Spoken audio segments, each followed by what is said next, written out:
Yes. I don't know. I'm used to just kind of following the host lead. So Sure. I Well, if you want to just, even though you don't have a channel and this is going to be on my channel, if you want to just assume the role of host, I sure. will. I guess I can kind of give a little bit of a background for me. So I guess the people that would probably know of me the most, I was connected with that guy with the glasses for a little while. And fortunately, I was able to move on with my life, and I dated a guy named Linkara who some people really love, some people really hate, but we split ways about 5 years ago, and I think his girlfriend, which is now his announced fiance, they're getting married essentially. So I'm sure the that'll give some folks a lot of ammunition to go off of. But for me, I've kind of moved on with all of that stuff. But the point of contention that I kind of came up with was I was closeted for a number of years.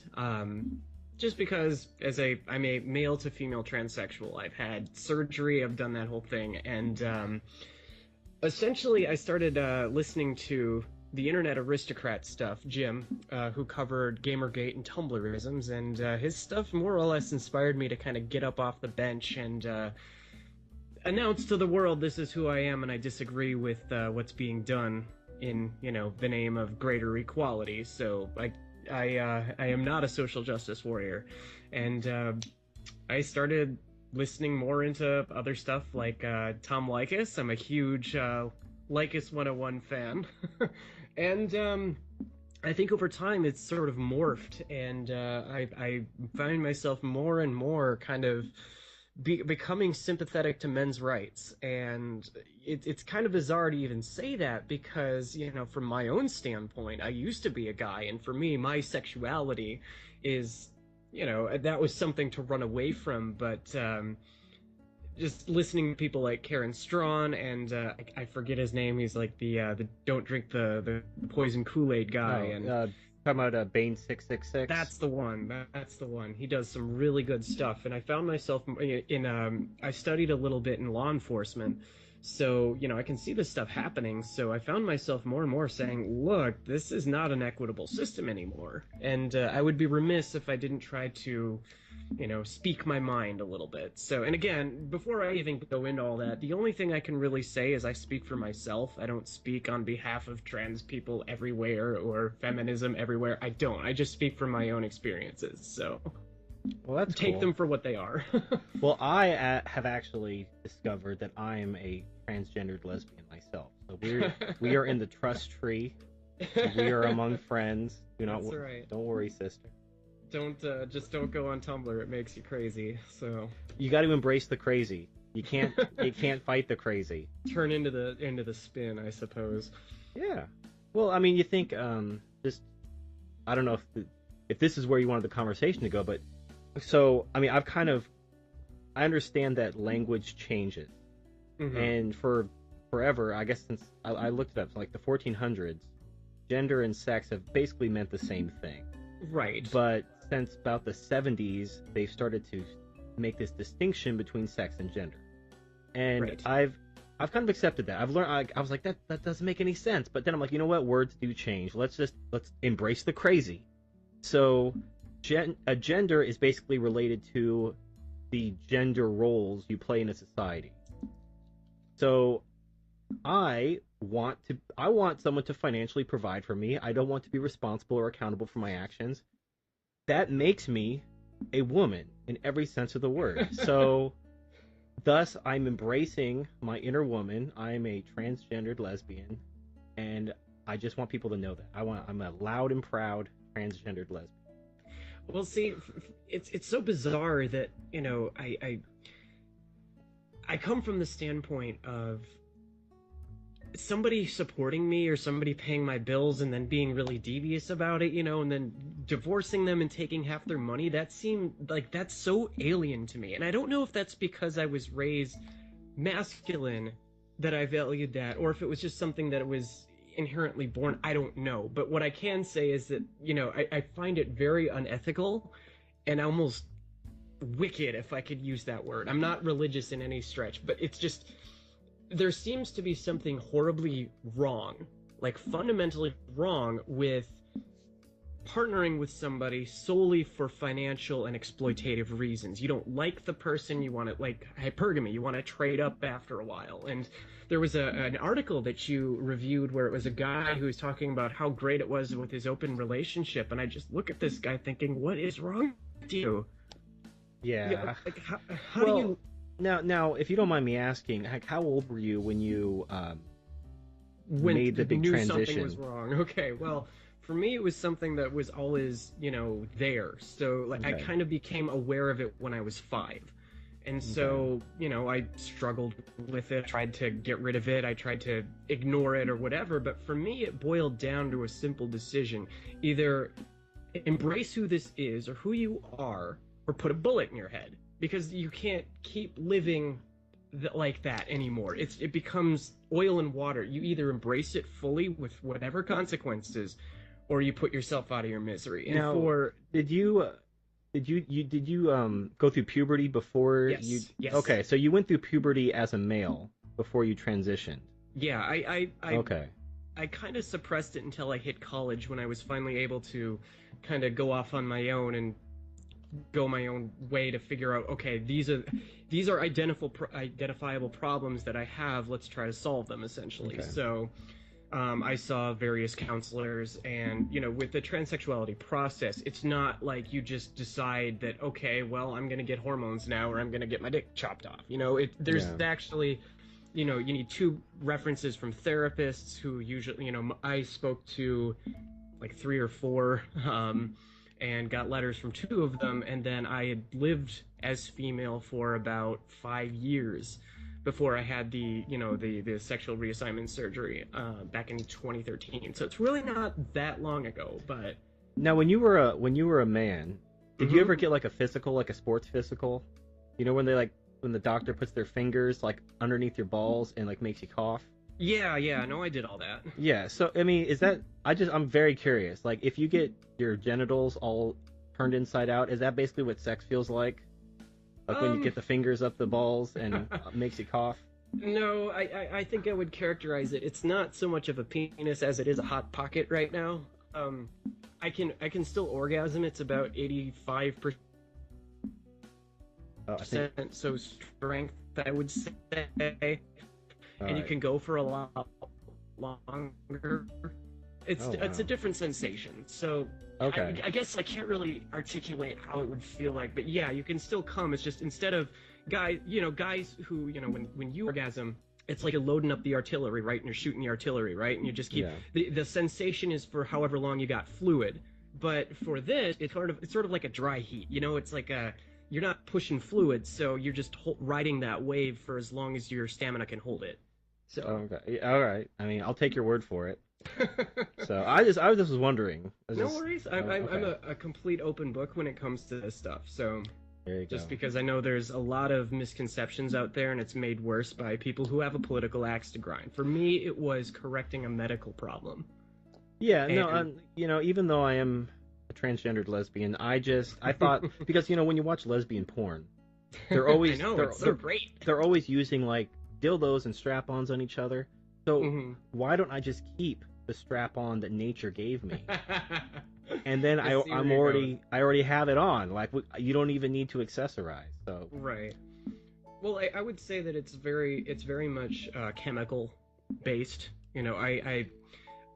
Part of the process is you take testosterone suppressants and you take estrus, like estrogen. So your chemical makeup changed, and I found that was ultimately what was causing a lot of the problems I had. Was it just, I know there are medical conditions, I think, out there where some people are allergic to estrogen or testosterone.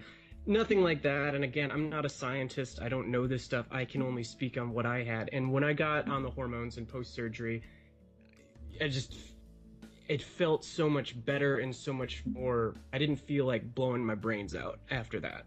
So, and again, I don't wear my sexuality on my sleeve. Most people, if they saw me, wouldn't even know either way. But I don't know. I just think the politicization of gender itself is a dangerous concept. But yeah, no, here we go. no, I that's fine. I had a question. It just slipped my mind. But I'm going to be muting myself when I'm not talking, strictly because when you were talking a while ago, there was a lot of distortion. So I'm Uh-oh. hoping that by muting my own mic when I'm not talking, it doesn't cause any interference. So Okay. I just to be safe. Yeah, sorry for the technical stuff. We kind of had Oh, some issues starting out, but yeah. hey, well, yeah, I usually don't do the recording. I usually let the other guy do the recording. So Okay. that's not your fault. That's my fault. Okay. No It's just, worries, no worries. you know. But anyway, now I remember. So earlier in our conversation, you were talking about how you think the way women use men as utilities and they exploit them for their resources, how that's just immoral and you can't even imagine doing that. But I think that has to do, and this is why I asked you if you went through puberty as a man, because Mm-hmm. the hypergamy instinct, and I don't know if you've watched a lot of my videos or if you've only stumbled upon my No, channel. I've caught up on a few of them. Yeah. Okay, because well, just to recap, the hypergamy instinct is related to reproduction. Mm-hmm. So essentially in nature, and you see this, I mean, if you want to understand human nature, you just have to look at animals, because you take all the politics out of it. You just look at how animals behave in similar circumstances, and you can kind of make inferences about human behavior. But in animals, a woman's reproductive success is determined by the amount of resources she can have. I mean, there's no shortage of men trying to impregnate her. What determines Right. her success is how much resources she can get, because she is the gateway to reproduction. She's basically, evolution has trained her to seek out the most resources as possible. In a polyamorous species where there is no monogamy, she will get resources from each man, and that's how she will acquire resources to raise her children. When in semi-monogamous species, she'll trade up. She'll be with this Mm-hmm. man for a while until something better comes along, and she'll switch. In Right. a perfectly pair bonding species where they mate for life, the woman is extremely picky about who she mates with because it's for life, and she'll mate Right. with the strongest, fittest male. So, and all of this has to do with providing an environment that provides the best chance of success for her offspring. So it's not necessarily evil or immoral. I mean, there's nothing evil. Nature's not evil. I mean, you look at a Right. hurricane or a tsunami or even like a wolf bringing down a bunny, it looks evil, but it's just nature. So Mm-hmm. hypergamy is just nature. Now, I think even though you're a woman, because you cannot reproduce, you don't have those instincts that are related to Yes. reproduction. And that's why hypergamy just feels and sounds so immoral and alien to you. But if you, I don't know, like, I've always been curious about, because, you know, you go through these hormones when you Yeah, the transition. transition. Did you notice your thought process changing, or you were thinking differently or acting differently as the hormones were beginning to take effect? Um, I would notice some things like chocolate. I know it sounds stereotypical, but chocolate was just sort of a thing as a guy. It's like, okay, this tastes good too. The color kind of pops. I found myself kind of preferring more chicken to beef, but I would argue I won't say it's like mind control serum or anything like that. I would say that we're more than the sum of our parts, but I think biology does play into that, and I can't at this point. I don't know where I fit on the political scale because again, there's kind of the argument of gender is born with it, but no, it's a social construct or blah blah blah. It's kind of like you can't have it both ways argument. If you're hardwired a certain way, you're just born a certain way. But the strangest thing for me is, at least for my upbringing, it was always, you pick up after yourself, right? If you don't know something, that you have to learn to do it. It's self-reliance. And I don't know if that's necessarily a gendered thing or not, but I find it really weird that, for me, I would argue that I hate saying it, and I'm not a victim. That's one of the things I will always say is I am not a victim, and I think that's why I don't really buy into the SJW stuff. But I would argue that transsexuality as a group may be a little bit more marginalized than women are. And so the people that I always associated with had this idea of we're being held back by, not having the same political rights. So once we get them, it's you're always setting the example. You're always going to be the hard worker. You're never going to be the problem person. You're a problem maker. You're always going to prove I can do this. And so it's bizarre to me that once I kind of got there, there was once women have the ability to become doctors and lawyers and politicians and what have you, but not all of them do. So it's strange to me in a way that it sort of felt like this was a kind of the taking the pill moment, as it were. It's not the same. you say one thing and you mean another, and I'm not making that statement for every woman, but I don't know. If the world is unfairly holding you back, wouldn't you want to stand up and say, "No, I can do this. I'm an independent who doesn't need a man." But then clearly, based upon divorce laws and based upon alimony laws and based upon the 5 things a man should do to help a feminist, clearly that's not what you're saying. So action is different from what you're going on, and that's something that always just confounded the hell out of me. Well, you have to understand that, I mean, there are physical difference. I mean, humans are a sexually, oh man, I totally, sorry. Humans are a sexually dimorphic species. All right, it's late. And that includes the brain. Now, the biggest change in the brain happens between 11 and 13 for girls and about 13 to 15 for boys. So because you went through puberty as a male, your brain is male-like, for lack of a better word. And that's going to affect a lot of ways, how you perceive, spatial recognition, cognitive ability, abstract thought.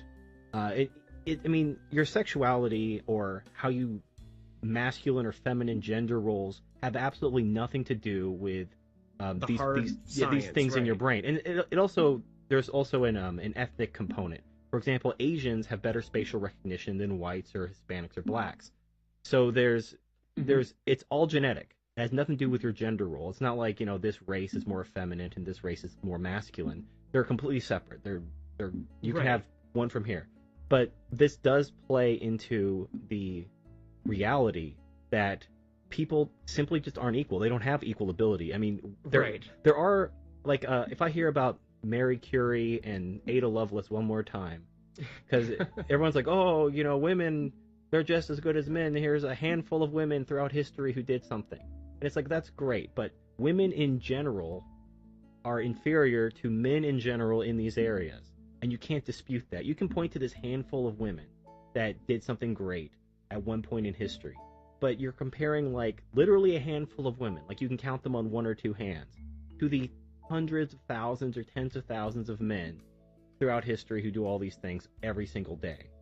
And it doesn't take in fact, that it shows that the accomplishments of those individual women should be celebrated because they were able to transcend their limitations.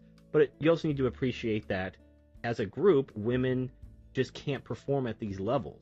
There could be this random kind of anomaly where a woman is able, like there was this one woman who had like a super high IQ, which is unheard of for women. They usually bottom out pretty early. But she had a super high IQ. And that's great. That nothing against her, but I mean, women. You can't take this small handful of women who buck the norm and then say, well, women in general are equal to men. It's not true, because we are a sexually dimorphic species. Men have inherent advantages in size, strength, and intelligence. Now, sometimes if you have, and I use this example like basketball. If you're 5 foot something, it doesn't mean you can't be in the NBA. It just means you have to work a lot harder. You have to sink those 3-pointers. You have to stay extra hours at practice. You have to be so great at basketball that you can compensate for your short stature. And that's why I do have respect for women who accomplish things on a man's level. Like whenever I hear about a woman doing something and she's the first woman, all that tells me is 100 men before her did it too. And so it's really not worthy of praise. She just finally caught up to what men have been doing for a long time. Now, if the first person who does something happens to be a woman, that's actually noteworthy, because that means she did something that even a man hasn't done yet.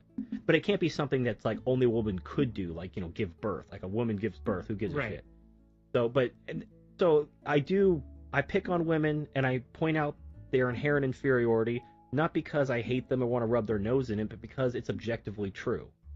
And the problem is when you lie to people, because there's this whole magical thinking in social justice and feminism, where they believe if you just tell children that they can do anything they want, that belief in themselves is going to just make up for their physical and mental shortcomings, and they're going to literally just, that magical thinking is going to take over, and they're going to be able to do things they physically can't do.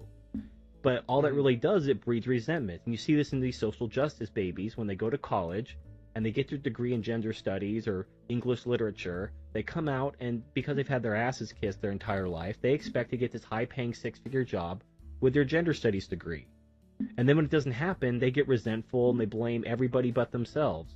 And it's not entirely their fault. I mean, but it's their parents' fault.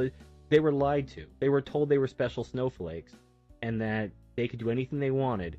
But they weren't told, look, you're a woman. These are your limitations. You need to work harder than boys in order to accomplish as much as boys because of these limitations.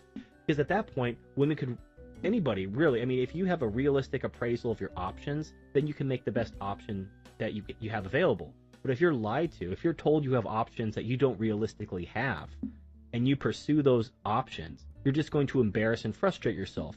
And the thing is time is our most precious commodity. Amen, so brother. When you waste your time, no, I'm getting an internet connection problem error. Can you hear me okay? Am I breaking up a lot? Yeah, just okay, a little bit. All right. Well, so anyway, just to wrap all that up, if you're realistic and objective about the facts and your options and your limitations, then you can work hard and transcend that and be the best you can be, regardless of what your limitations are. But if you're lied to, you're going to waste your time doing things that you're going to fail. And then you're going to blame everybody, and it's just, nobody's happy. At the end of that rainbow, there's no happiness. There's only resentment and hatred. Right, and I don't know if you've ever read the book, but it's called The Bell Curve by Charles Murray, and he talks about how human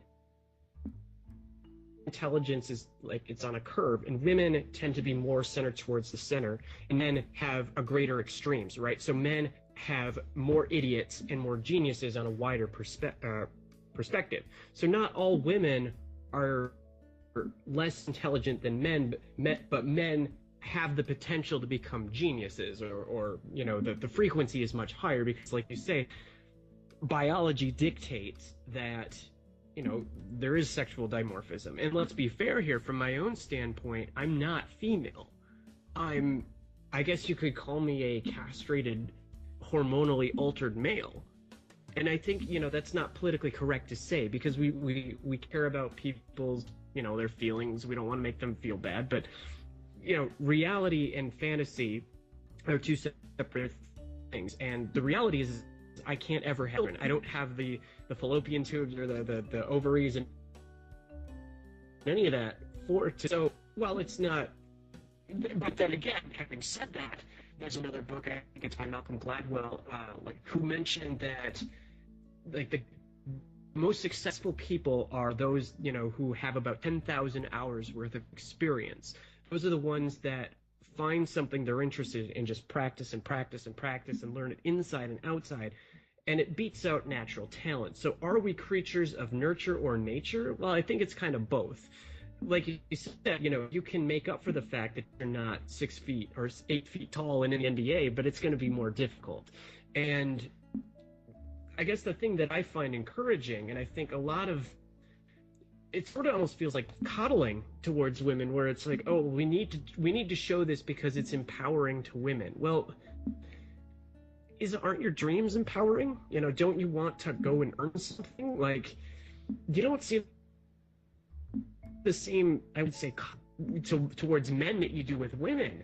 And I find that really bizarre. If you really want to lift somebody up, then you have to, it doesn't come from somebody granting them to you. It comes from your own hard work.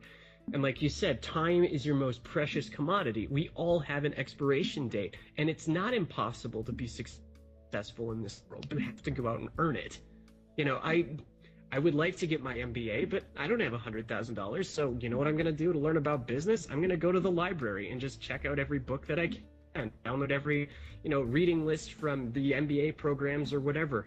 If I want to go and do this and learn how to do this stuff, then I'm the one that's got to do it. There is, I'm not going to make millions by getting a scratch off or inheriting that. And so I don't know if, your diligence or your drive, I don't know if that's something you're born with or something that's developed through hardship. But I would look at a lot of people and realize that, wait, yeah, they're placing where they're at, and they're both men and women with that. But women tend to have more of the laws on their side, unfortunately. So.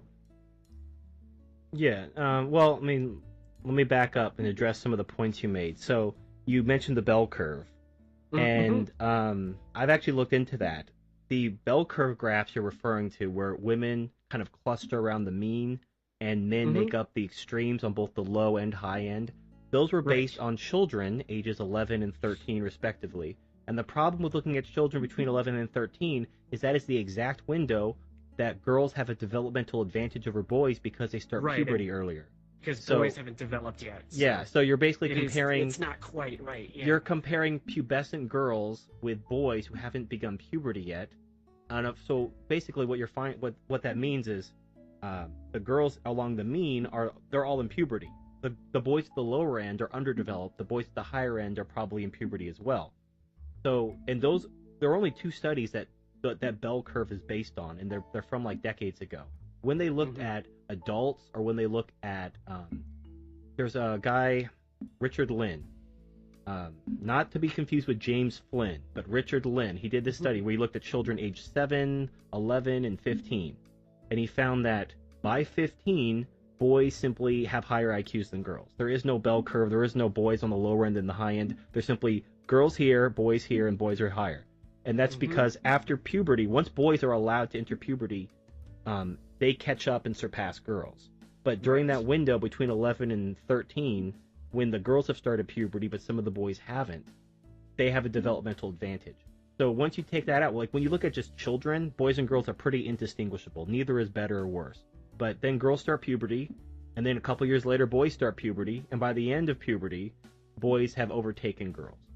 So now, in regards to the hard work and nature versus nurture, biology and environment create a feedback loop. For example, Hmm. our biology dictates our environment. The reason why we don't live in the ocean and breathe water is because of our biology.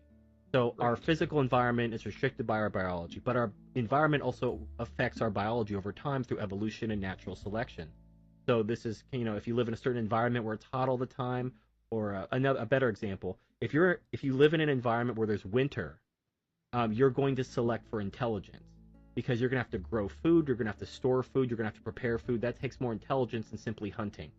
So in areas where there are harsh winters, you're going to have higher intelligence. And then you go somewhere where you can hunt year round. It's very temperate, it's very lush.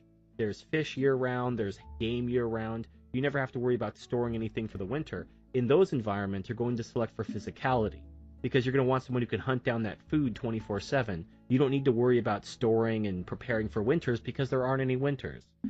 So Hmm. over time, that's going to affect biology because of natural selection.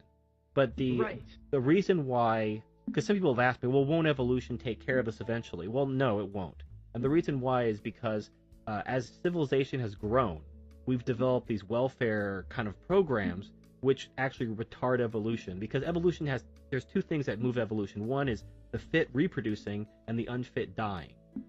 But Right. And when you have we don't want our children to die. yeah, So we have medical care and yeah, we have things all like these that. we have all these programs. We have compassion for the poor and the downtrodden and the infirm and the handicapped, but that compassion actually retards the evolutionary process. Now, I'm not saying we should like round people up and murder them, but if we really are serious You're about going into Third Reich a little bit. yeah, exactly. No, no, no. I'm not like I have more of a Batman approach, like from Batman Begins, where he's on the train. He's like, I'm not gonna kill you, but I don't have to save you, and then he whooshes away. So Hmm. that's my attitude. Is we don't need to murder people. We don't need to round them up and gas them like the Third Reich. But if we are serious about moving evolution along, we need to stop having so much compassion for people. That's terrible and makes me a horrible person. But if you think about it, I'm right. And if you understand evolution, that's how it works. You have like the slow gazelles have to die for the herd to become stronger over time. If the slow gazelles are constantly being nursed and coddled, the herd will never improve. Well, I guess the question I would ask then is where is it that you want to go? Because I think there is a lot of social engineering that goes on. I know that social justice warrior stuff that is pretty much they're dictating how we ought to live. And I think if the science is there to speak to it, in a perfect world, we would retool society to have geniuses developing new technologies or new discoveries, or that's like a philosophical question about where it is that you want to go. But I think from a pragmatic approach,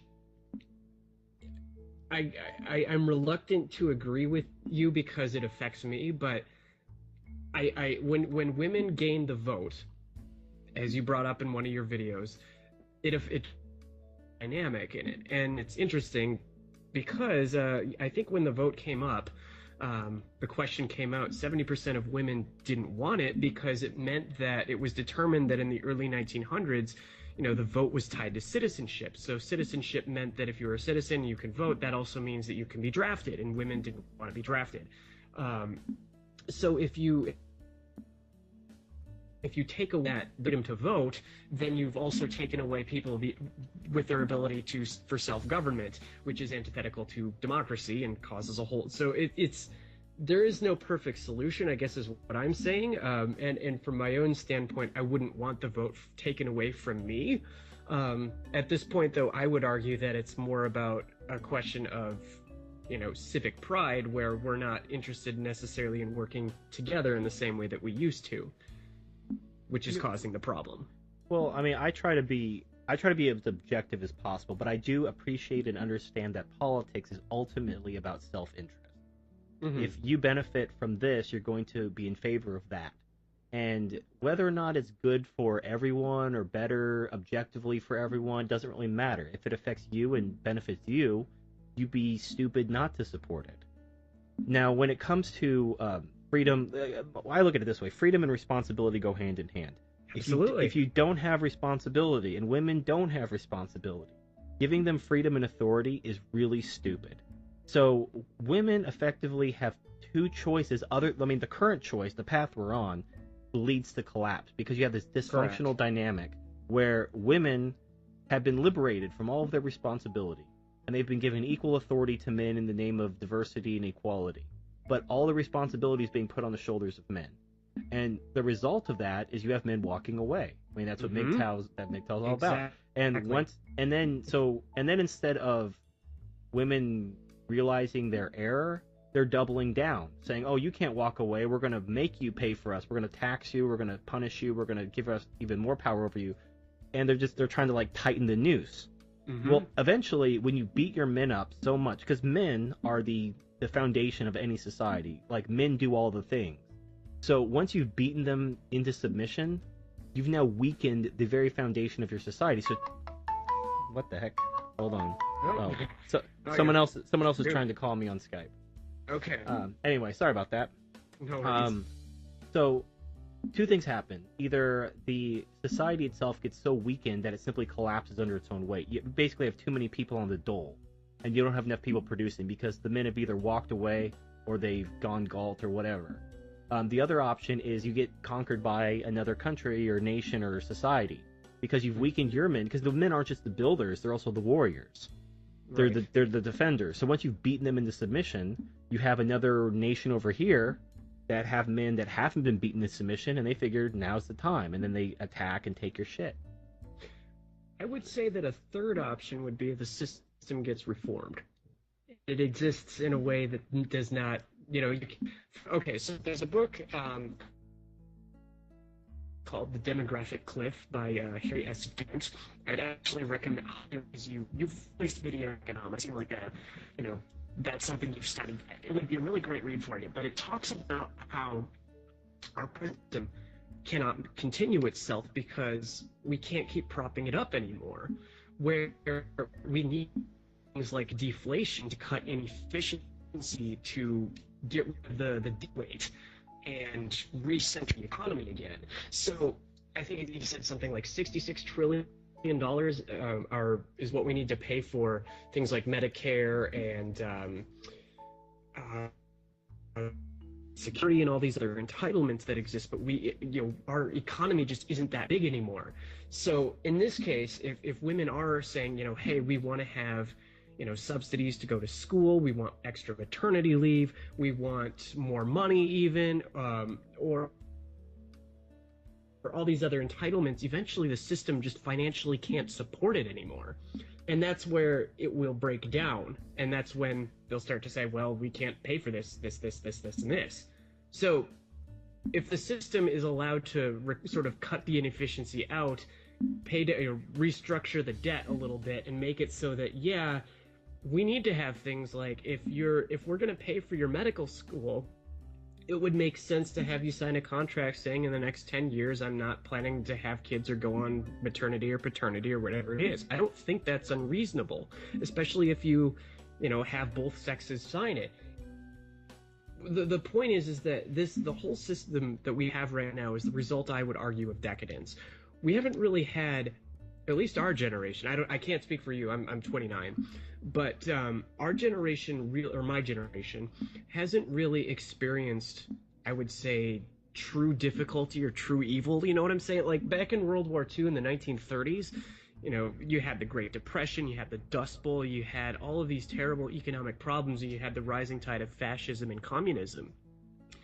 Then you had communism, and say what you will about communism, if you read into the Khmer Rouge and you read into a lot of the other, communism killed a ton of people, and this was the threat of annihilation. You had a generation deal with that, and then with Vietnam. But after that, it sort of tapers off a little bit, where, by all extensions, the United States won. So we had this, we've had an age of unprecedented prosperity, and you only need to look at history to see what happens with empires that have, nothing to fight against. They sort of collapse inwardly. So I think that's kind of also what's going on, and we've lost the competitive edge, and there's nothing written in stone that says that United States will always remain free, democratic, prosperous, or any of that. It's eternal vigilance that is it. And I think I think in the next, decade or so, there is a rise of authoritarianism going on right now. So that might be our challenge. I don't know. But what I can say is that as a third option, I would see reforming and kind of tweaking the system to put it back on course. You don't need to collapse, but that's where it could head if it doesn't change. Well, see, here's the thing. Like, I think there's going to be what I call an 11th hour compromise, where right as the collapse is it's coming, people will be like, oh, well, we need to change course. It's too late. I don't see people, like, the time to change our entitlement programs was 50 years ago. We're not changing them. We didn't change them 50 years ago. We're not changing them today. We're not changing them tomorrow. We'll talk about reform, and it won't happen because the poor people, especially the women. And I mean, just as a side note, what I think would go a long way to here's the thing. This shows you how hopeless the situation is. So imagine if instead of saying, hey, do you support this new program to give money to poor people? Because, of course, everyone wants to help poor people. Mm-hmm. Nobody's like, no, screw those poor people. I want to harvest their flesh for Soylent Green. Mm-hmm. They're going to be like, of course, I want to help poor people. That's a dishonest question because it ignores the cost. Now, if an honest question would be, you support this program which gives, some extra money to poor people, but will raise your taxes by $6,000 a year. And right. If you're like, sure, I'll pay $6,000 a year, that personalizes it, because now you're paying $6,000 for this program. It's not some nebulous, oh, the government's going to pay for it. Oh, why'd my taxes go up? This is bullshit. Mm-hmm. Like, people are actually voting with their wallets instead of just voting to be generous with other people's money. So, because what the big problem with our government is obviously entitlements, but obviously the people are greedy. That's really what it ultimately comes down to. But on a governmental level, you have fiat currency, you have central banking, and you have just politicians who buy votes because they don't see past the next election. They're just trying to get reelected. So the people demand free stuff, and they provide the free stuff. That's how they keep their jobs. So they're not thinking long term. They're just thinking, I need to get reelected, and then I need to get my retirement, and I need to go out, and it'll be the next guy's problem to deal with all the debt I've racked up. But then the next politician just does the same thing, and they're going to keep doing it until it collapses. But if you try to tell people, for decades, people have been warned about Social Security. Like, there's this old black and white video of Ronald Reagan back when he was like a young man from the 60s, where he was warning people that Social Security was a welfare program. There is no fund. They don't save and invest your money. It's just put in a welfare program, and it's going to be bankrupt in a a few decades. Well, it's a pyramid scheme, essentially. Yeah, it's a pyramid scheme, and this is from the 60s. It requires those at the bottom to support the top. Right. Yeah, it is by definition a pyramid scheme. Now, I could forgive people from the 40s and 50s and even 60s who didn't know this information to be like, oh, I didn't know Social Security was a pyramid scheme. I didn't know it was a welfare program. I need to start saving for my own retirement. But from like the 80s and 90s, there have been all these things like 401ks, IRAs, all these ways that people can save for their retirement. People still expect to be taken care of by the government because they're Right. lazy. They're just lazy. And the problem is this comes back to the whole evolution thing. You sometimes, I mean, you can throw out, you can't, like, you know, the old saying, you can lead a horse to water, but you can't make him drink. Mm-hmm. When you have someone who's lazy, you can, like, in one of my videos where I talked about economics and finance and stuff, like, I'm all about teaching people to fish, but I will not share my fish with you. And the reason why I do that is because if you are motivated, then if I teach you to fish, you're going to be okay. You're going to go out there and fish, and we're both going to be fine. But if you Right. expect me to share my fish with you, that means you're a lazy piece of shit. And I want you to die because you're sucking my air and you're eating my resources. And that sounds heartless, but there's a lot of useless people, and they're slowing the herd down. And I'm not saying kill them. Again, I'm not saying kill them. I'm saying just let nature take its course. Let the slow gazelle get picked off by the lions, and things will be better off in the long run. Right. And I guess from my side of things, I don't think people are necessarily lazy, but I think the phrase I can't remember the exact quote, but you learn better about the pain of fire if you get burned. Like in the 1930s, or during the Great Depression and the Dust Bowl, there were people who were starving to death. They didn't have food. So in such an age of plenty where that idea just doesn't come across, most people that they may not have food to eat. Well, we have an obesity problem. Exactly. And I think that's the problem. That's the sign of our times. That's our age of decadence. That's we haven't had to truly compete or fight for what we want or what's important for a while now, for a generation. And I can see the logic of, teach a person to fish. There's always going to be those people, though, who, despite how well you teach them, they're still just any fish. So from an ethical standpoint, you can argue, well, is it proper in Christian-like or religious-like, or however you want to say it from your ethical standpoint? Is it ethical if you can eat? Is it better to let somebody just starve to death? I would say it's Yes. only you can let someone starve to death if you yourself are willing to give up your food and if you yourself won't starve to death. Now again, this is that's my ethical I stance. agree. I agree. If you care about the poor, you can give them from your own plate. And the thing is, before the welfare state, before the government instituted all these programs, there were church societies. There were, I can't remember what they're called. Basically they were focused around some ethnic group. Like there was one for Irish, there was one for Italians. So when immigrants came off the boats, they would go to like Little Italy or something like that, and other people from that country would take care. Oh, mutual aid societies, that's what they were called. Right. Yes. So there were all these different civic organizations that had nothing to do with the government, weren't financed with taxes, and they self-policed themselves and they helped each other. And then the government stepped in and nationalized everything, and now everyone just holds their hand out. Right. So, and the problem is everyone wants to be generous with someone else's money. Exactly. They're like, oh, these poor people, quick, won't the government take that guy's money and help this poor person? Don't take my money, I got kids to feed, but take that guy's money. And then if you're single and you work hard, like I work 2 jobs in addition to my YouTube channel, and I'm a full-time student, because I have time on my hands. But a lot of people, if you're married with kids, you don't have that kind of time. But that's fine. But the thing is, it's like, you want to punish me. You want to take my money. Like, oh, look at that guy with all that money. Let's take his money. Like, fuck you. I work hard for my money. Or right, if you're gonna get, there's job cuts. Hey, let's cut the single guy, not the guy who has a family. Yeah. The poor guy. Even though the guy who's single's here all the time, he's busting his ass. We got to fire him because this poor guy. We got to break out our violin because his poor kids.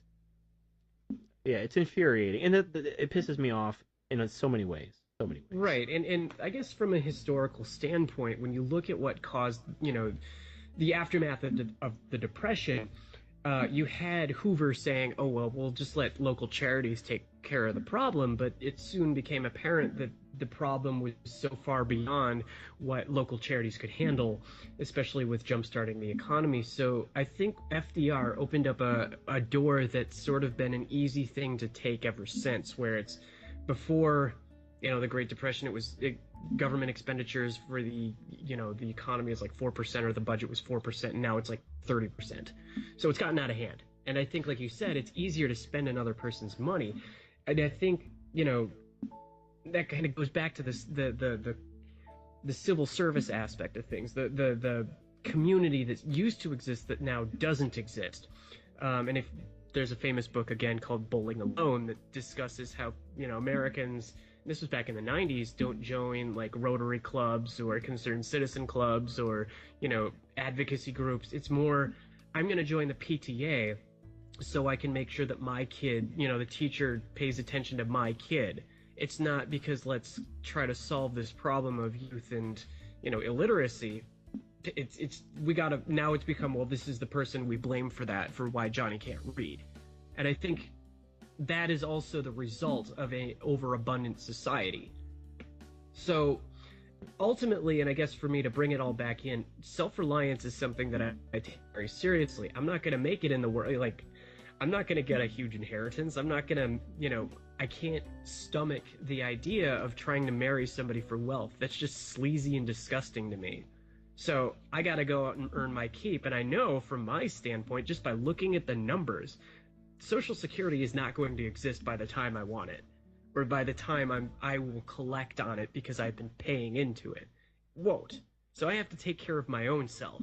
And I think, again, that's something that we don't, it's not fathomable to my generation that we could ever run out of money, right? Or we'll run out of food, or we'll run out of these, resources that we've all just sort of taken for granted. But it can, and according to Harry S. Dent in the demographic cliff, it's going to happen in the next couple of years, where there's a huge crash. Yeah.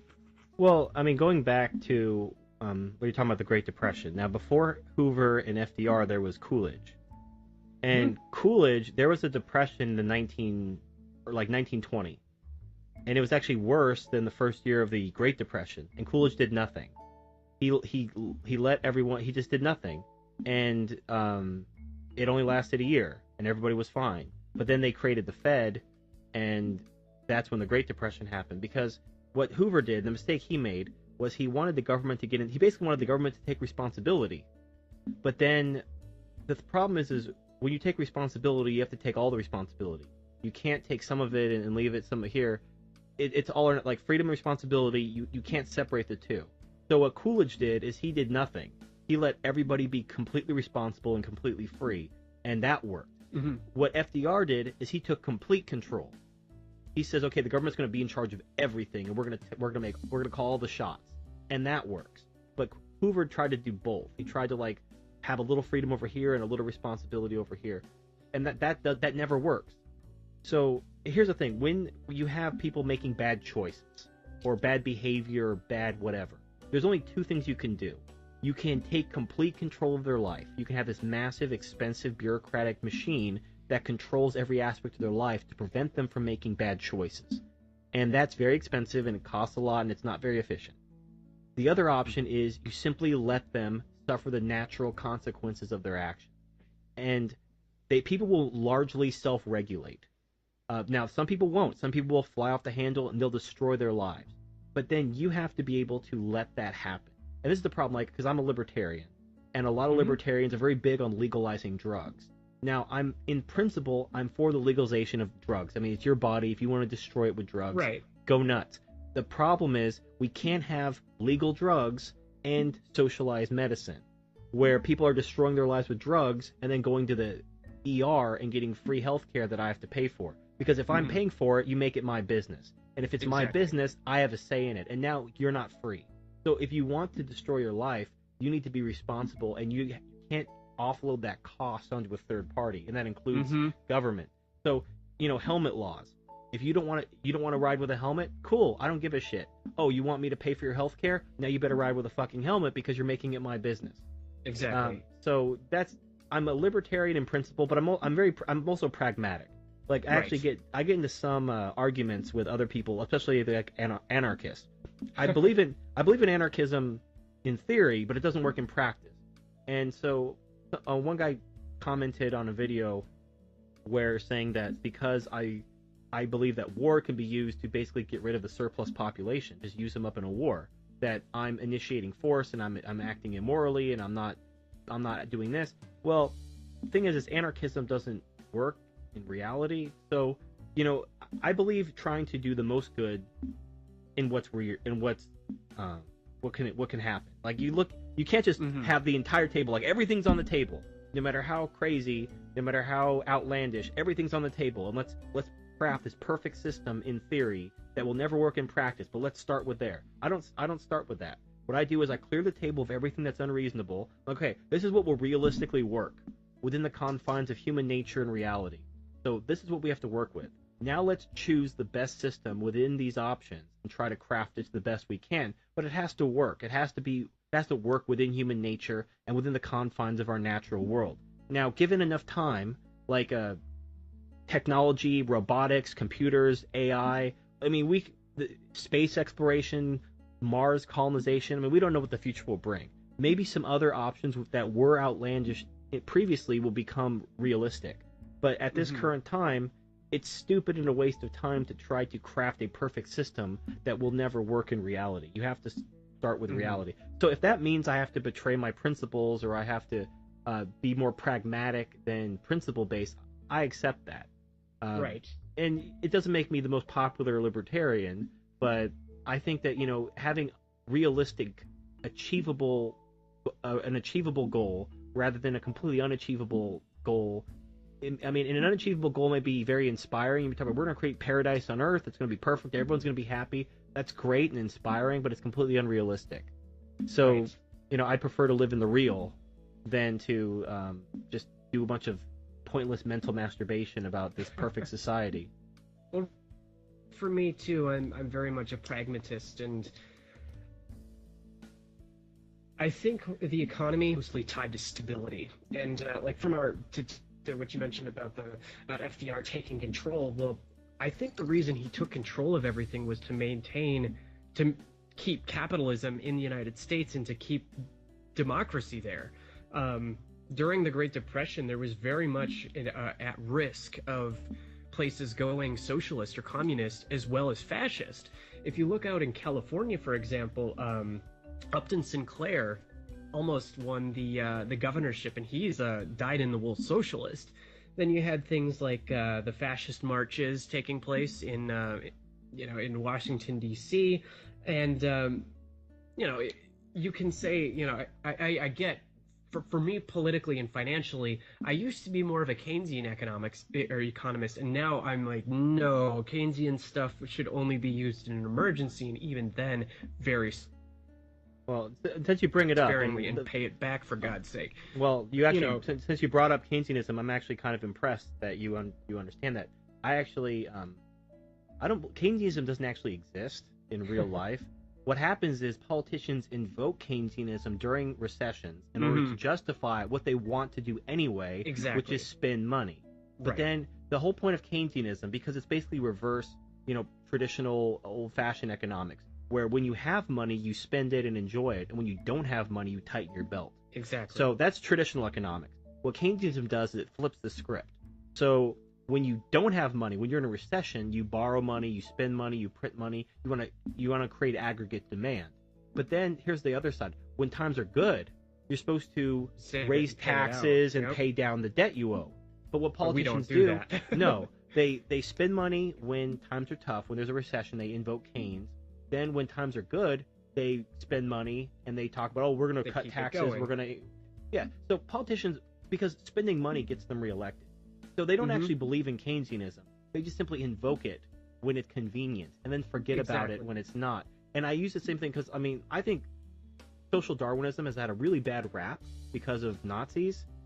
But the thing is like, I'm anti-nationalist, I'm anti-racist, I'm a libertarian, small government. So if you take all if you take all that away, what kind of a Nazi would I even be without nationalism, racism, government? If you just look at the social Darwinism aspect, the problem is the Nazis were huge racists and nationalists, and they just used social Darwinism to justify what they were going to do anyway, the same way that politicians use Keynesian economics Right. It was in order a to justify tool what they're in going to their do anyway. toolbox. Yeah, Yeah. it's like, this guy said this is cool, so we're going to invoke it when it's convenient, but we're going to ignore the parts where it's not. Because the whole point of social Darwinism is you want it to naturally occur. If a country oppresses a minority and then takes them off to concentration camps and murders them, that's not natural selection.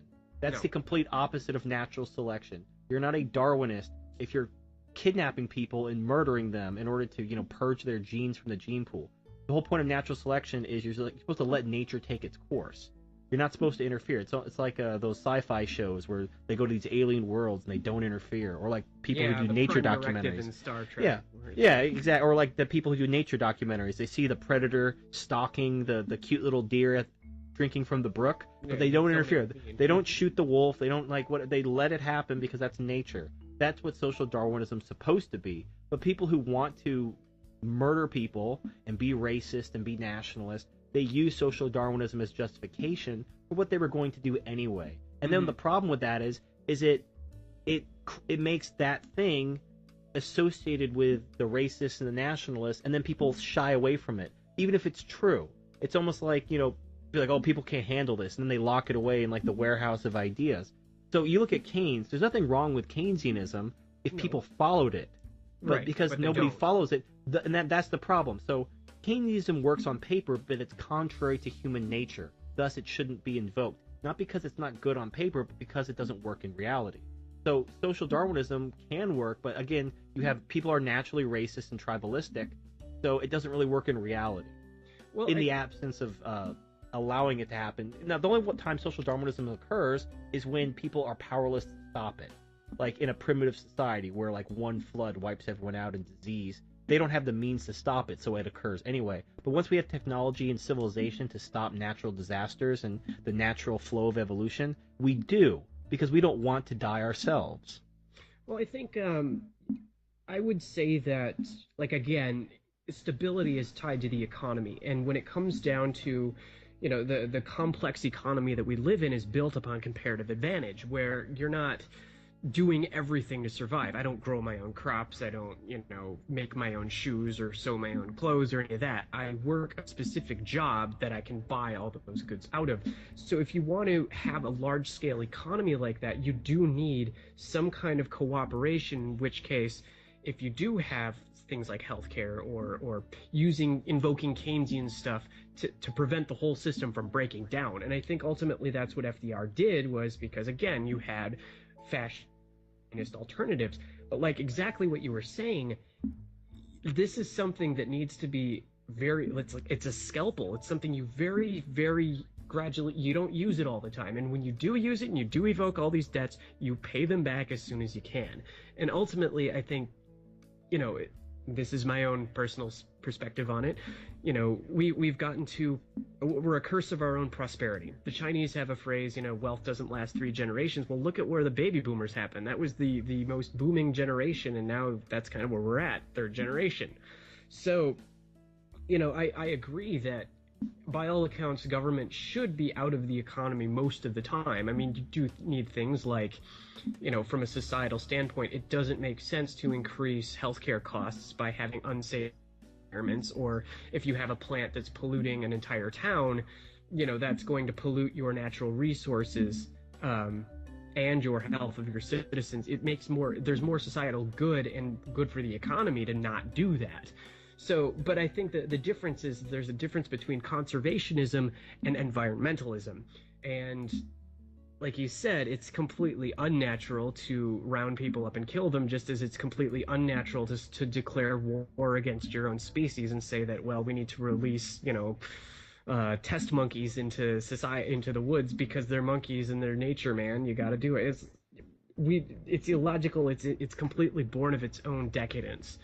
So, well, I totally agree with you in the idea that the system should be allowed to kind of shrink down, collect itself,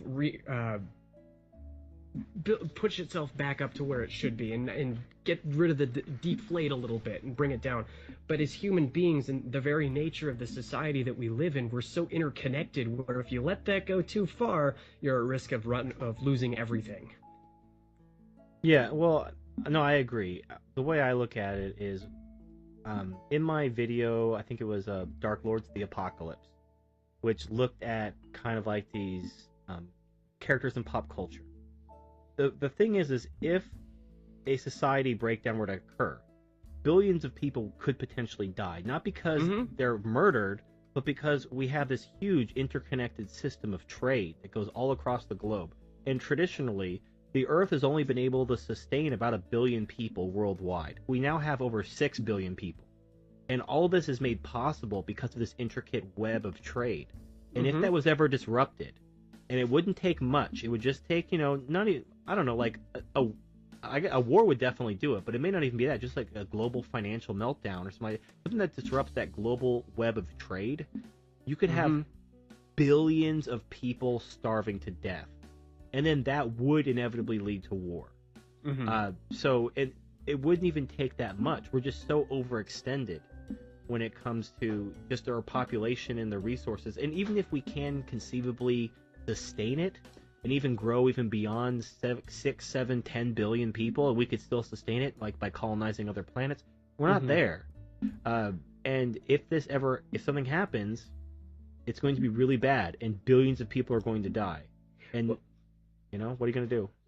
Well, I think the saving grace for the Malthusian collapse was technology. If you look at the Norman Borlaug, who made the dwarf wheat, before him, there were so many people saying, "Oh my God, we're gonna hit this collapse where we're gonna starve to death," and here comes Norman Borlaug, who creates a dwarf wheat strain that saves 1 billion people essentially.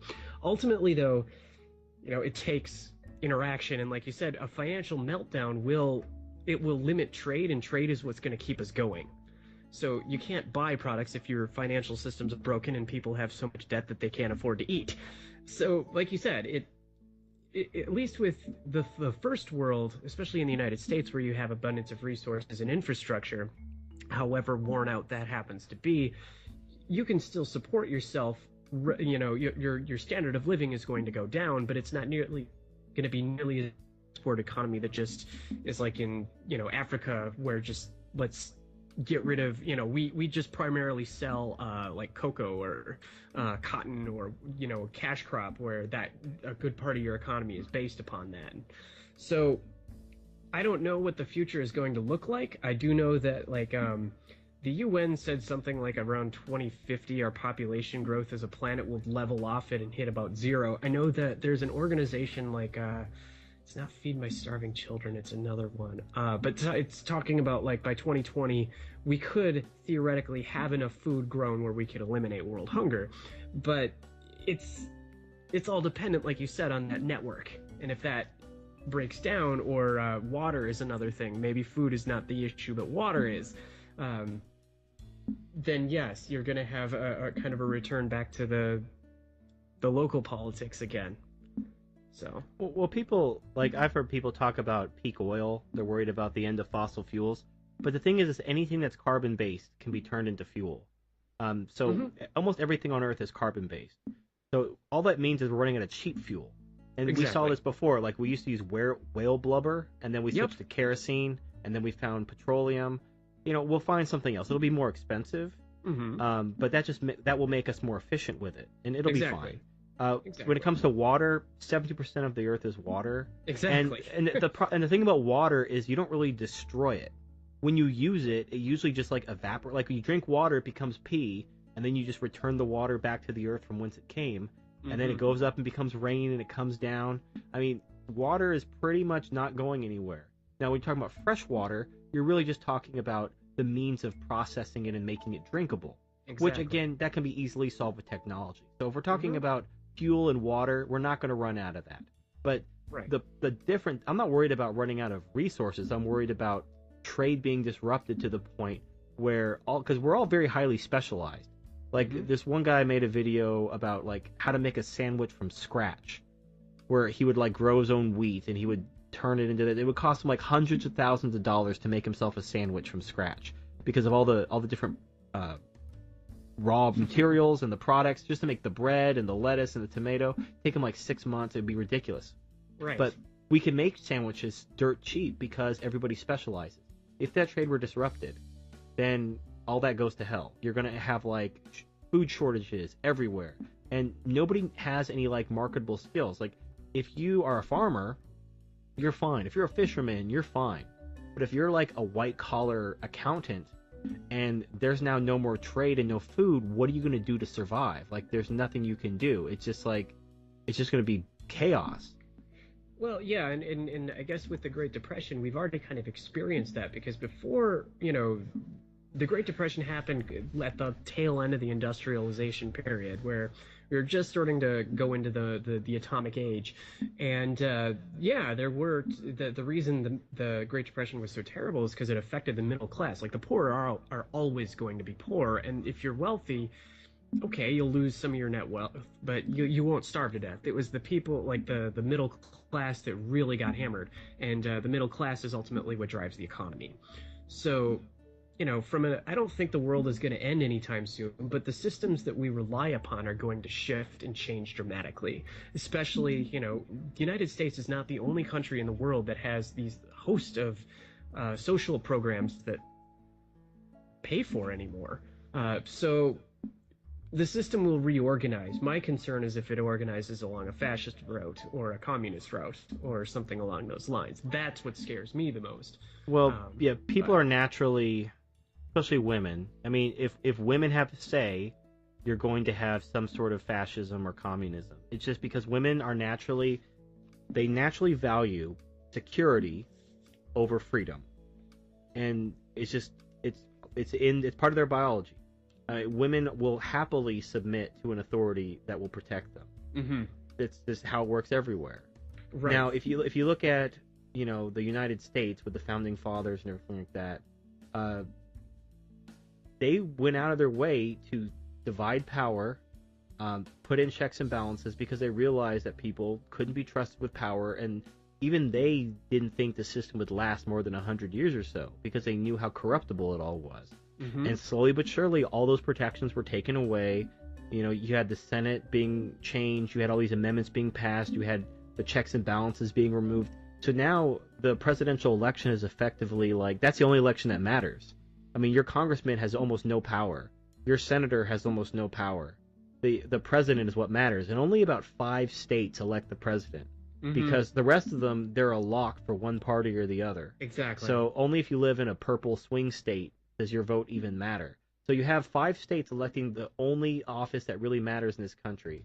And then that person elects unaccountable judges that serve for life. Exactly. And they don't even, like, all these oaths about protecting the Constitution doesn't even mean anything anymore because Mm-hmm. they've changed the meaning of words. And so all that's going away.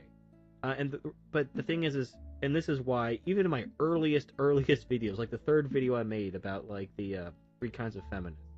And it was Yes. terrible audio quality, by the way. That's okay. But I talk about how when the system collapses, there's going to be men that are going to have to rebuild. Mm-hmm. And the point of my channel, because I don't expect to actually like make any difference. What my hope and my dream is, I guess, is to be one of those people that has an influence on the men that will be the ones who rebuild society, kind of like the way Adam Smith was. Mm-hmm. Like the founding fathers read Adam Smith and John Locke and all these other philosophers and economists. So when they created the Declaration of Independence and the Constitution and the Articles of Confederation, when they wrote those documents, they had these men's ideas and thoughts on their mind, and that influenced their writing and created the United States of America. So I'm just hoping that my ideas reach certain ears. And Right. when the collapse happens, some of the people whose ears I've reached make it to the other side. And when they were Mhm. building society, they're like, you know what? Back in 2015, I was watching this YouTube video about this guy named Turd Flinging Monkey, and he told me what a terrible idea it was that women should be allowed to vote because of all these reasons, and he had sources and everything. And so this is my thing, and they're gonna throw that idea out there, and it's gonna be debated. And I just cross my fingers and hope that wins out, and so we don't repeat the same mistakes, and that hopefully we can one day overcome our biology by changing our environment and accomplish these great things and noble things and make the world a better place for everyone. Right. I guess I can't. I would disagree with you on revoking my ability to vote, but that's just me. I I don't know if it'll go that route, but whatever happens. But I guess what I can say, what I've noticed over time with the books that I've read and what power stays the same, and power right now is wealth. It's not land. It's not any of that. We're not a landed gentry anymore. It's wealth. And the biggest financial mistake that you could argue, and this goes in from Tom Likas, the biggest financial mistake you could make is getting a girlfriend or a wife because you have such liabilities now where if they leave, you're out half your stuff, you're out, as he calls it, vagina money or child support or all that other stuff. So from the reason I guess I'm more sympathetic towards men's rights is if you want to be, self-reliant and you want to live it more in a stable have more of say over your life, your best bet is to learn how to make money, how to plan your future accordingly, so that you won't ever be victimized by a hospital or a bank or a mortgage company or the government. Because the people that will be victimized by those things are going to be people that don't have wealth or resources or, protections like connections and, politics or law or any of that. So I guess from my standpoint, for my own self, I want to be a millionaire. And so just because I want to be one now, okay, well, how do I get there? So I'm going to make that happen. But don't fall into the pratfalls of society that is not set up to have your best interests at heart. And I think from my own self-education, I would say that school wants to kind of, have you think a certain way. And I know that sounds super conspiratorial, but it wants you to approach it as okay, I'm a worker. I'm not an administrator. I'm not an owner. There's a classic book, Rich Dad, Poor Dad, that talks about how the wealthy don't go to work to make money. Their money makes money. But that guy's a fraud. You're talking about what's something Kawasaki or something. Yeah, something like that. Yeah, there was no rich dad. He made it up. And a lot of his advice is illegal. I know. So yeah, he basically, like, Oprah made him. He's just like, he got famous off of Oprah, and he's got this. Do not listen to him.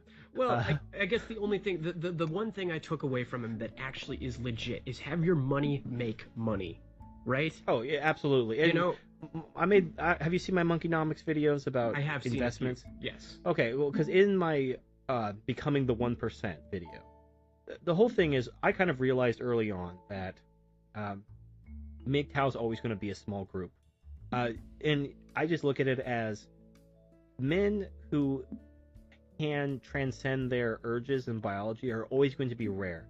And a lot of the men in MGTOW, they're only here because they were hurt so much, right, that their survival instinct has overpowered their reproductive instinct. But men aren't born that way. People aren't born with the red pill in their blood. So it's always going to be a minority. So MGTOW is always going to be a minority. It's always going to be a persecuted minority because, we're selfish. So how does MGTOW get on top? Well, you get on top by becoming the 1%, because the 1% call the shots. Exactly. So if you get enough MGTOW billionaires out there, then, basically, when people talk about the Jews, how the Jews run everything. People like, I want in 50 to 100 years, people are like, those MGTOWs, that MGTOW conspiracy, running the government, a little shadow MGTOW government, because the MGTOWs are like all billionaires and they're calling the shots. So that was like the purpose behind that video, and because I do know investments and I share that knowledge. Again, teaching people to fish rather than giving them fish. Mm-hmm. But yeah, it's rough. I'm trying to kind of find it's largely hopeless, but I want to kind of like believe that I can make a difference in somebody's life, or at least a small groups of people, and then in like hope against hope, maybe down the road make a difference in the long term. Right. And I guess for me, I'm more of an optimist because I had to. If I let myself sink down, I would have killed myself. Part of being a tranny is that you have to survive. And life itself can sometimes be a daily battle. So really, you got to find a middle ground, and things will change. But the idea is, don't mourn the past, change with them. The reality is that even if the economy tanks, people are still going to have to eat. They're still going to have to wipe their butt with something. They're still going to have to walk around in shoes or sleep on mattresses or get, there's money in war, there's money in peace, there's money in bad times, there's money in good times. There were billions made during the Great Depression, and there were billions made during the tech bubble. So if you arm yourself with knowledge and you realize what is going to cost you money and what is not going to cost you money, and what's going to give you stability and what's not going to give you stability, you'll have more control over your life, and you'll be able to live a more rich existence. So, I would say that you don't need to necessarily go celibate, but there are places like the Le Mirage in Curacao, which is a open air brothel that's been legal since the 1940s, where yeah, you pay $50 and you'll be able to do what you want. It's stuff like that where you don't need to give up sex, but you have to understand that you can't necessarily trust an American female anymore to be completely honest with you and open with you, especially when they have law overly protective to them. So, Yeah, well, you know what's funny is this happened while, like, after I started my channel. Like, Yes Means Yes wasn't a thing when I started my channel. mm-hmm. But since I saw Yes Means Yes, and I was like, oh man, I hope. Because at first, when I heard about Yes Means Yes, I'm like, okay, they'll probably. I mean, guilty until proven innocent goes against our entire thing of justice. The cornerstone like, of there's Western, no way. Yeah, This has to be thrown out. And right, it was Hammurabi. not only was it not thrown out, it's being expanded. It's going Mm-hmm. from the universities to the states. I'm like, all right, I'm out. I'm out. Mm-hmm. That's it. I'm cashing my chips in, because the last thing I need is some gold digging whore blackmailing me. Like, we have fun, nice and consensual, and then the next day she's like, oh, I'm gonna cry rape if you don't give me $1 million, or if you don't Mm-hmm. marry me or put a ring on or something like. And then what do? Now I'm basically, do I kill this bitch? Do I go OJ? Or do I have to run to Mexico? I mean, just for sex? I mean, sex. Exactly. Just for Sex is okay. Right? It's good. I mean, I won't turn it down, but now I will. Like, it's like a point where it's not worth it, really, under any circumstances, because you're talking about Tom Likas, what a liability marriage is, but it's a pure liability. A man gets nothing. Mm-hmm. In a marriage. Like, there was a time back in the day, you were trading guarantees. A woman gets guaranteed access to your money. You're required to provide for her for the rest of her life. That was what she got out of marriage.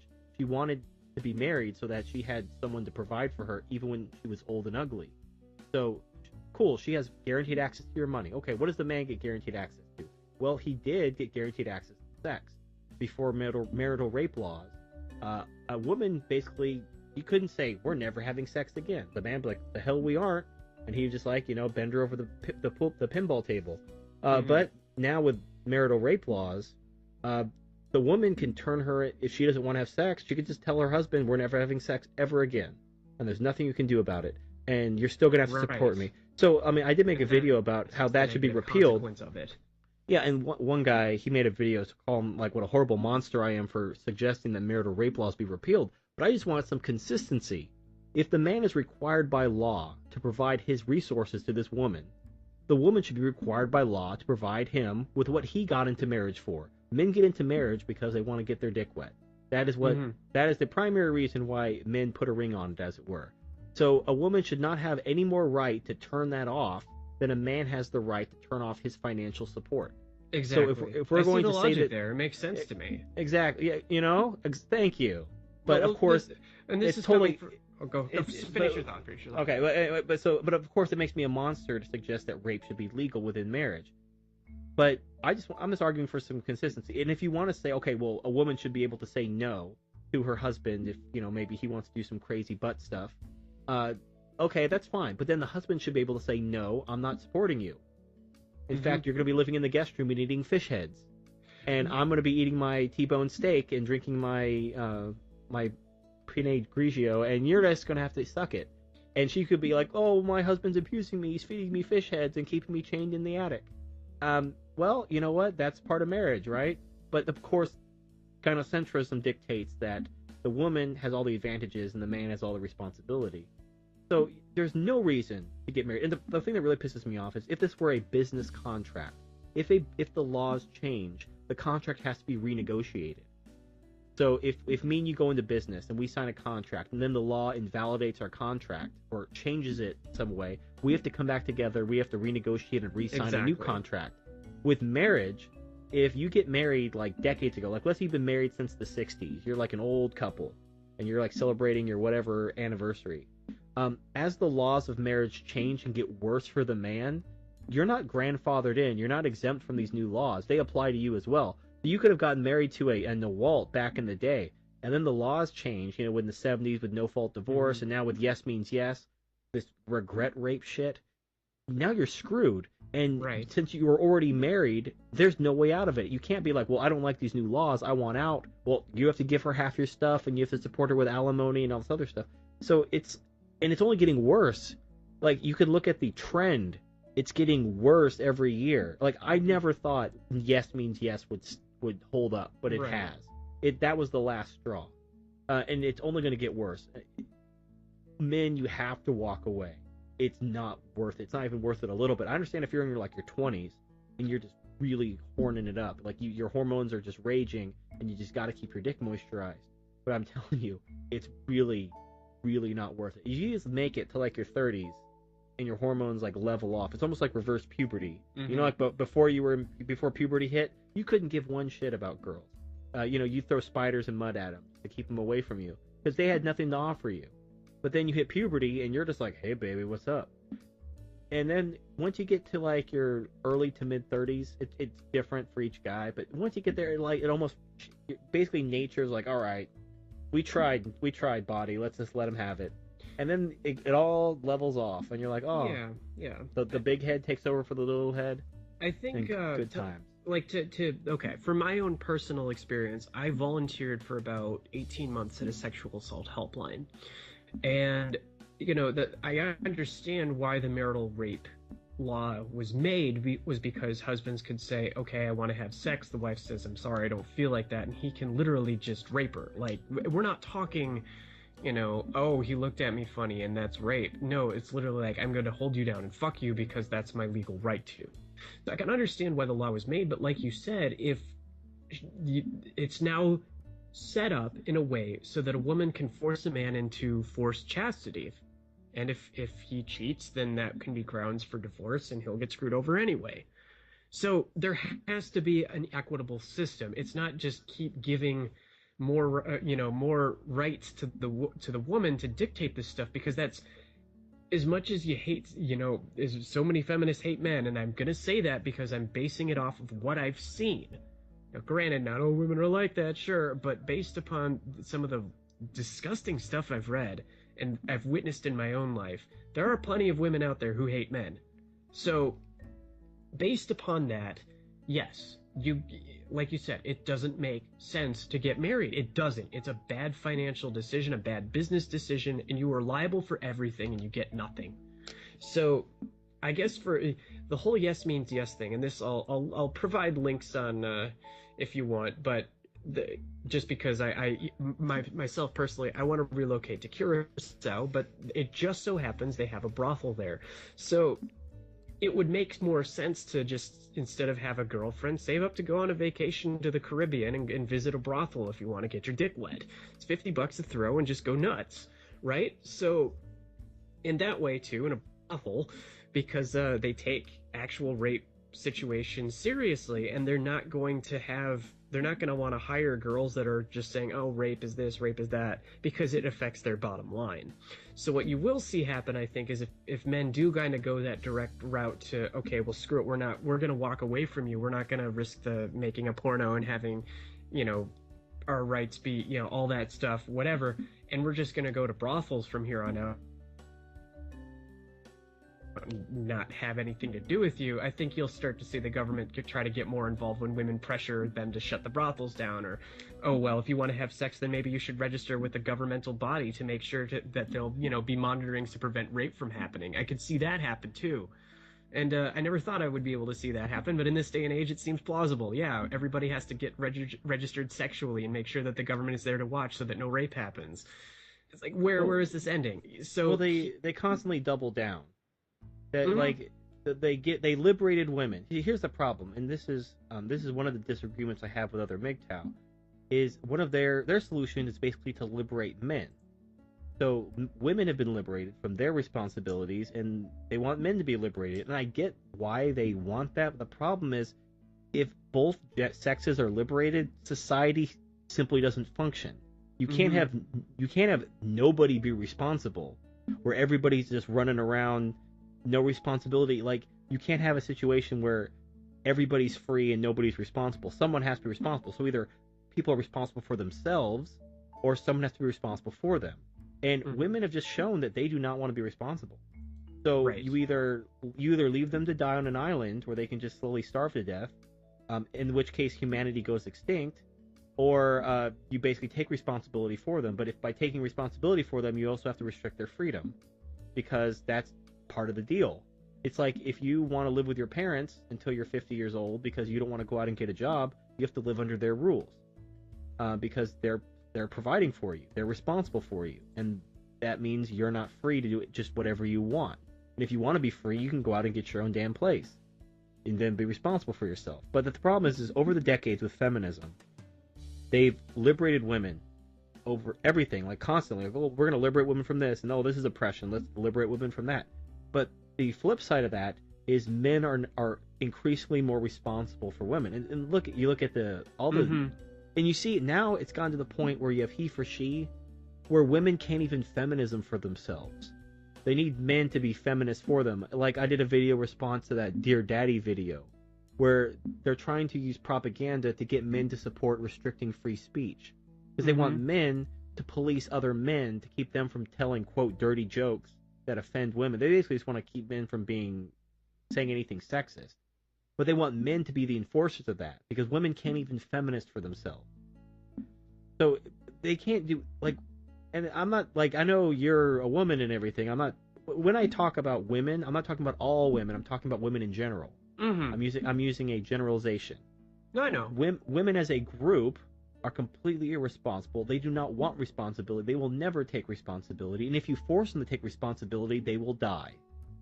So your choices are, because we need them to make the babies, our choices are to either let them die, and then thus, we die as a species, or we take control. Now, when in the future we may have technologies where we can reproduce asexually, either through cloning, artificial wombs, or whatever, maybe spout buds on our back like a gremlin who gets wet. But until we get that technology, we're kind of stuck in the situation we're in. So our solutions are limited, and it is what it is. But I can hear you typing. You probably got something else to do. Do you want to wrap this up, because it's been about an hour and a half? No, yeah, you're going a little bit robot. That's what I was typing. So, but no, I think I pretty much said everything I would want to say. But yeah, thanks for chatting with me. I've been watching your stuff, and I thought you'd sound like an interesting individual to chat with. So. Okay, all right. Take my opinions for whatever they're worth. Yeah, no, I appreciate it, and I will. Hopefully, this is entertaining to some of my viewers, and thank you for tuning in and then enjoying this little podcast. So, all right, Iron Liz, I will talk to you sometime later. All right. Don't be a stranger. Won't. Thanks a lot.